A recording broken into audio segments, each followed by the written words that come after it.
नमस्कार विद्यार्थी मित्रांनो, स्कॉलरशिप आणि बरंच काही या आपल्या यूट्यूब चॅनलमध्ये तुम्हा सर्वांचं पुन्हा एकदा मनापासून स्वागत. आपण बुद्धिमत्तेसाठी जे अभ्यासाचे व्हिडिओ आहेत ते बनवत आहोत मंथनचे. तर आज इयत्ता तिसरीसाठी बुद्धिमत्तेचा जो पुढचा दुसरा घटक आहे तो म्हणजे इंग्रजी अक्षरमाला. तर याच्यावर कशा प्रकारे प्रश्न असतात आणि हे प्रश्न सोपे असतात, फक्त ते पटकन कसे सोडवायचे हे आज आपण पाहणार आहोत. काल आपण आकलन या घटकावरचे प्रश्न पाहिले होते. कालचा व्हिडिओ जर तुम्ही पाहिला नसेल तर नक्कीच पहा.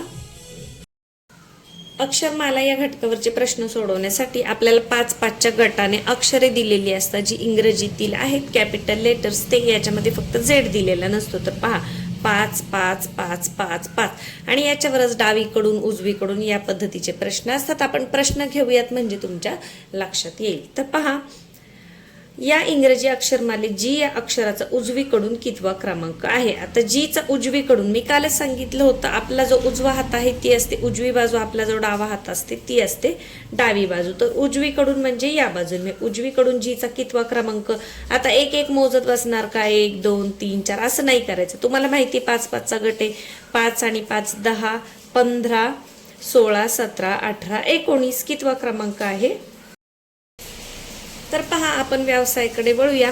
वरील इंग्रजी अक्षरमालेत बॉक्स या अर्थाचा शब्द तयार होण्यासाठी कोणत्या क्रमांकाची अक्षरे घ्यावीत. आता बी पहा, बी किती नंबरला आहे 2. ओ किती नंबरला आहे पहा, 5-5च्या गटाने मोजा. 5 आणि 5 10 आणि 5 15, 15व्या नंबरला आहे.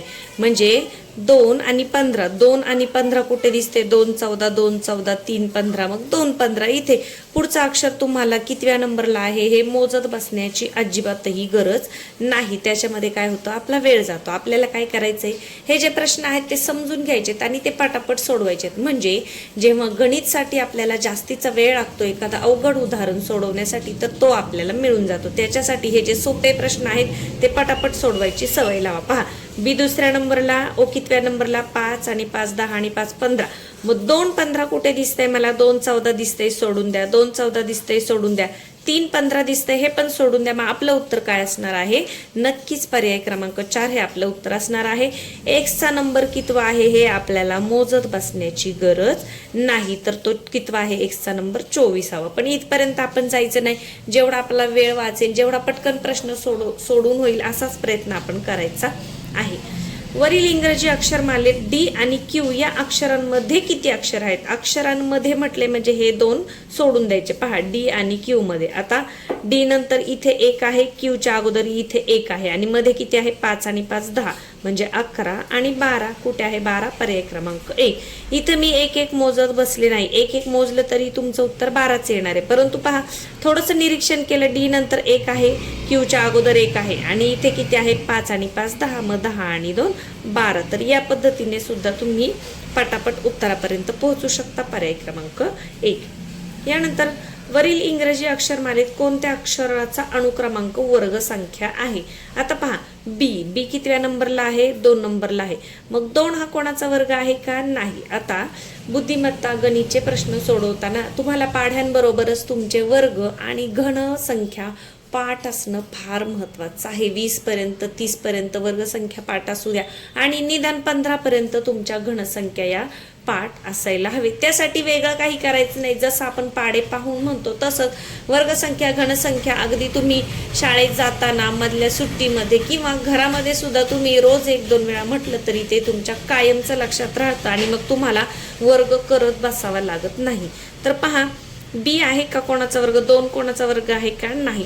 मग आय पहा, कितव्या नंबरला आहे, 5 6 7 8 9 म्हणजे 3चा वर्ग आहे 9. 3 त्रिक 9 म्हणजे कोणता आहे तो, कोणत्या अक्षराचा अनुक्रमांक वर्ग संख्या आहे, तर आयचा. मग आपलं उत्तर काय आहे, पर्याय क्रमांक 2. वर्गसंख्या पहा, 1चा वर्ग 1, 2चा वर्ग 4 म्हणजे 3चा वर्ग 3 त्रिक 9, 4चा वर्ग 4 चौक 16.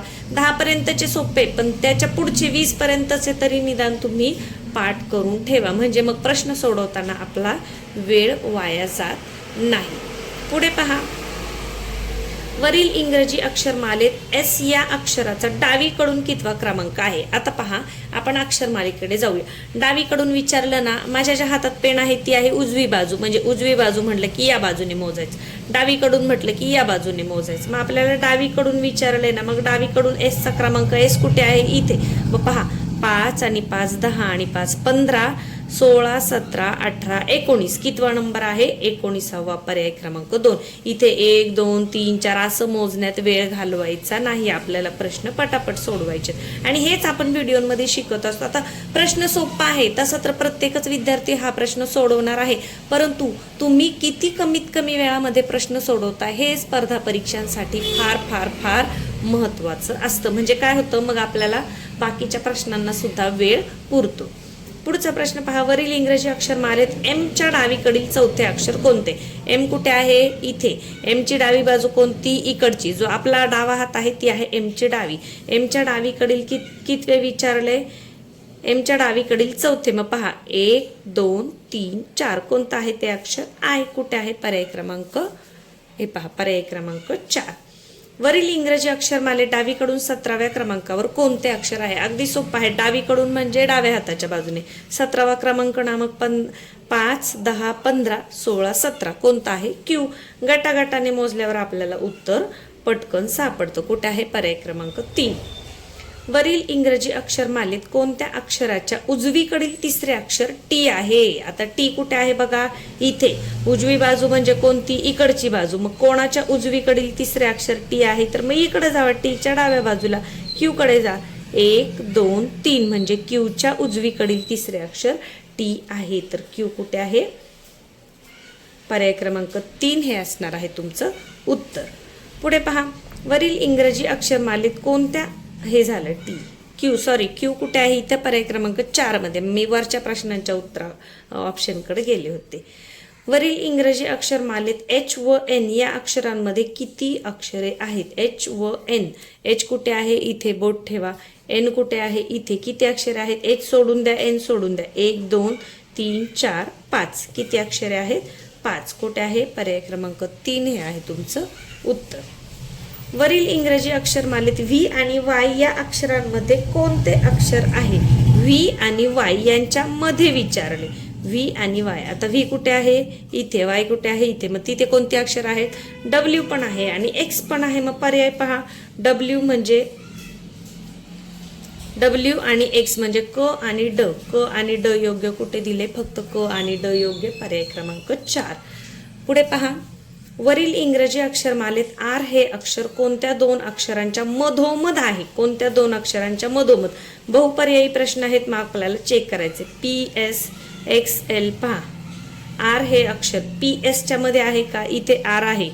पी आणि एसच्या मध्ये आहे का? मधोमध बरोबर नाही. मध्ये आहे पण मधोमध आहे का? अगदी नाही. म्हणजे हा जे पहिला अ जे आहे ते आपलं उत्तर नाही. मग अ ज्याच्यामध्ये आहे ते आपलं उत्तर नसणार आहे, पण तिथे एकच पर्याय. पुढे पाहूया, एक्स आणि एल. एक्स कुठे आहे? इथे. एल कुठे आहे? इथे. आता एक्स आणि एलच्या मध्ये आहे का? पहा, एल नंतर 3 अक्षरे, एक्सच्या अगोदर 3 अक्षरे आणि इथे 2 2 म्हणजे हे बरोबर आहे. एक्स आणि एलच्या मध्ये आहे. मग पर्याय क्रमांक ब बरोबर आहे. अजून पुढचं पाहूया, एन व व्ही. एन आणि व्ही. आता पहा, एन नंतर एक अक्षर, व्हीच्या अगोदर एक अक्षर म्हणजे हे सुद्धा बरोबर आहे. आर काय आहे? त्यांच्या बरोबर मध्ये आहे. एन आणि व्हीच्या सुद्धा मध्ये आहे. अजून काय राहिले आता? एफ आणि वाय. आता पहा, एफ कुठे आहे? इथे. वाय कुठे आहे? इथे. हा मधोमध्ये येणार आहे का? नाही. म्हणजे मग आपलं उत्तर काय असणार आहे? ब आणि क योग्य. ब आणि क योग्य कुठे आहे? पर्याय क्रमांक 2 हे असणार आहे तुमचं उत्तर. पुढच्या प्रश्नाकडे जाऊया. जेव्हा अ ब कडे दिलेलं असतं तेव्हा तुम्हाला पटापट सगळे पर्याय पडताळून पाहायचे असतात आणि सराव झाला की मग हे प्रश्न आपल्याला बरोबर अगदी कमी वेळामध्ये सुटतात.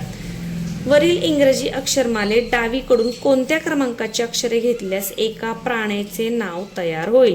कुठून घ्यायची अक्षरे? प्रश्न नीट वाचा. डावीकडून घ्यायची आहेत. आता डावीकडून म्हणजे या बाजूने सुरुवातीच्या. तर आता पहा, 20 11 आणि 2. आता 20वा अक्षर कोणता आहे? 5 आणि 5 10 15 20. 20वा अक्षर आहे टी. त्यानंतर 11. 11वा अक्षर कोणता आहे? के. टी केवरून एखाद्या प्राण्याचं नाव तयार होतं का? तर नाही. म्हणजे अ आपलं उत्तर असणार नाही. मग ब आणि क तपासूया आपण. 2 15 1 आणि 20. आता 2 काय आहे? बी. 15 काय आहे? ओ. 1 काय आहे? ए. BOAT. मग ते प्राण्याचं नाव होतंय का? तर नाही होते. पुढे पाहूयात, 4, 15 आणि 7. 4 नंबरला काय आहे डी, 15 नंबरला ओ, डी ओ आणि 7 नंबरला जी म्हणजे डीओजी डॉग होतंय, म्हणजे क बरोबर असणार आहे. आणि ड बघूया 3, 15 आणि 23. 3 काय आहे सी, त्याच्यानंतर ओ म्हणजे सी, 15 नंबरला आहे ओ आणि 23 नंबरला आहे डब्ल्यू, COW काव, हे बरोबर आहे. म्हणजे क आणि ड योग्य असं जिथे आहे ते असणार आहे तुमचं उत्तर. तर ते कुठे आहे पर्याय क्रमांक 3 मध्ये. अक्षरमालेवर बोट ठेवायचे, दिलेल्या क्रमांकाने त्या अक्षर पाहायचे. आता 20 नंबरला टी आहे, टी आणि त्याच्यानंतर 11 नंबरला काय होतं आपलं के. टी के वरून एखाद्या प्राण्याचं नाव नाहीच आहे, त्याच्यामुळे आपण पुढचं तिथं तपासत बसायचं नाही. तर परीक्षेमध्ये कधी कधी अगदी सोपाही प्रश्न असतो, कधी कधी या पद्धतीने सगळं तुम्हाला तपासून पाहण्याचा सुद्धा प्रश्न दिलेला असतो. पुढे पहा, वरील इंग्रजी अक्षरमालेत उजवीकडून, मग अशी डावीकडून दिलं होतं, आता काय दिलंय उजवीकडून. प्रश्न नीट वाचायचा आहे, उजवीकडून दिले की डावीकडून दिले.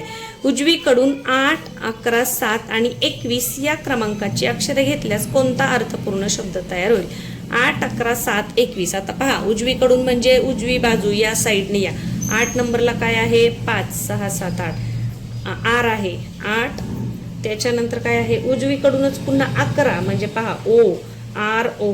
त्याच्यानंतर 7 नंबरला आहे SROS आणि EROSE, रोज. हा अर्थपूर्ण शब्द तयार होतोय रोज. तर कुठे आहे फक्त क योग्य दिसतंय का आपल्याला, फक्त क योग्य. पर्याय क्रमांक 1 हे असणार आहे तुमचं उत्तर. तर या पद्धतीने इंग्रजी अक्षरमालेवरती एक प्रश्न तुम्हाला विचारला जातो. प्रश्न अतिशय सोपा असतो, फक्त मी सांगितल्याप्रमाणे डावी उजवी बाजू लक्षात ठेवा. याचा जास्तीत जास्त सराव करा, पटापट मोजायला शिका. कधी कधी वर्गसंख्यांवर आधारित सुद्धा इथे तुम्हाला प्रश्न विचारले जातात. आणि कोणती अक्षर मोजताना काय करायचं, गटागटाने एक न मोजता गटागटाने मोजायचं आहे. म्हणजे काय होतं, तुमचे हे जे प्रश्न आहेत ते अगदी पटकन सोडून होतात. तर अगदी सोपा भाग आहे, परंतु फक्त काही ट्रिक्स लक्षात ठेवल्या तर तुम्हाला जास्तीचा वेळ मिळतो गणित सोडवण्यासाठी. चला तर मग पुढच्या व्हिडिओमध्ये आपण संख्या मालिका याच्यावर बुद्धिमत्तेला कशा प्रकारचे प्रश्न विचारले जातात हे पाहणार आहोत. आजचा व्हिडिओ आवडला असेल तर व्हिडिओला नक्कीच लाईक करा, तुमच्या मित्रमैत्रिणींना शेअर करा. ही जी उदाहरणं आहेत मी सोडवलेली, या पद्धतीची उदाहरणं तुम्ही मंथनचं मार्गदर्शक मिळवून सोडवू शकता. आणि जास्तीत जास्त आत्तापासूनच सराव केल्यावर तुम्हाला अगदी प्रत्येक विषयामध्ये चांगले मार्क्स पडतात. पहा, जेव्हा स्पर्धा परीक्षेचा आपण अभ्यास करतो तेव्हा कोणताही एकच विषय जर तुमचा पक्का असेल तर त्याच्यामध्ये तुम्ही यशस्वी होता का, तर नाही. मग तुमचं गणित सुद्धा चांगलं पाहिजे, तुमचं बुद्धिमत्तेचा चांगला अभ्यास पाहिजे, मराठी आणि इंग्रजीचा सुद्धा तुम्हाला चांगला अभ्यास, म्हणजे 4ही विषयांचा रोज तुम्हाला अभ्यास करणं गरजेचं आहे. आणि हे अगदी सोपं आहे. आत्ता आपला जून जुलै महिना संपून ऑगस्ट महिना चालू होईल. कोणी अजूनही अभ्यासाला लागलं नसेल तर ते आत्ताही सुरुवात करू शकतात. आणि तुमच्या मार्गदर्शनासाठी तुमच्या शिक्षकांबरोबर आमच्यासारखे ऑनलाईन शिकवणारे शिक्षक सुद्धा आहेतच. चला तर मग व्हिडिओला पटकन लाईक करून घ्या. पुढच्या व्हिडिओमध्ये आपण संख्या मालिका कशा पद्धतीने पटापट सोडवायचं हे पाहणार आहोत. धन्यवाद.